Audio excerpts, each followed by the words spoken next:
આગામી 16 જુલાઈના રોજ રાજકોટ શહેરમાં કુલ 8 યાત્રાઓનું આયોજન થનાર છે. એમાં એ 8 પૈકી 5 રથયાત્રા જે છે એ ભગવાન જગન્નાથજીની રથયાત્રાઓ છે અને 3 બીજી શોભાયાત્રાઓ છે, જેમાં એક સંત વેલનાથજીની શોભાયાત્રા છે, એક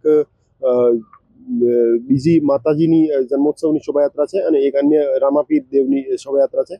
આમ 8 શોભાયાત્રાઓને લઈને માનનીય CP sir Brajeshkumar Jha sir અને એડિશનલ સીપી સર ચંદન મંડલિક સરના માર્ગદર્શન હેઠળ રાજકોટ શહેર પોલીસ દ્વારા તમામ પ્રકારની તૈયારીઓ પૂર્ણ કરી લેવામાં આવેલ છે.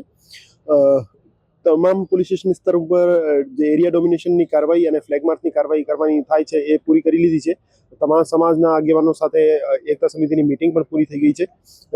આની સાથે સાથે અમારી સાયબર સેલની ટીમ અને સોશિયલ મીડિયા મોનિટરિંગ ટીમો જે છે 24/7 તમામ પ્રકારના સોશિયલ મીડિયા પ્લેટફોર્મ્સ ઉપર વોચ રાખી રહી છે અને કોઈ પણ પ્રકારની ઓબ્જેક્શનેબલ પોસ્ટ હોય તો એમાં કડક પગલાં લેવા માટે અમે કાર્યવાહી કરી રહ્યા છીએ.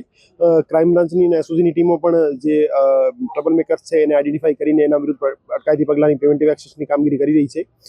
બંદોબસ્ત ડિપ્લોયમેન્ટની વાત કરીએ તો આવતીકાલના બંદોબસ્તમાં કુલ એક ડીઆઈજી શ્રીના માર્ગદર્શન હેઠળ 4 DCP Shri, 6 ACP Shri, 23 PI Shri, 91 PSI Shri અને 900 કરતાં વધારે પોલીસ જવાન જે છે એ તૈનાત રહેવાના છે અને એની પોલીસ જવાનો સાથે ટીઆરબી, હોમગાર્ડ અને એસઆરપીના જવાનોની સંખ્યા શામિલ કરીએ તો 1800 કરતાં વધુ જવાનો આવતીકાલના બંદોબસ્તમાં તૈનાત રહેવાના છે અને અમે કોન્ફિડન્ટ છીએ કે આવતીકાલનો જે તમામ બંદોબસ્ત છે એ શાંતિપૂર્ણ, સમન્વયપૂર્ણ માહોલમાં પૂર્ણ થશે. આ જે જગન્નાથ મંદિર, કૈલાસનાથ આશ્રમ, ખોડિયાર માતા મંદિરની જે રથયાત્રા છે એનો રૂટ સૌથી લાંબો છે, જે 25 કિલોમીટરનો છે.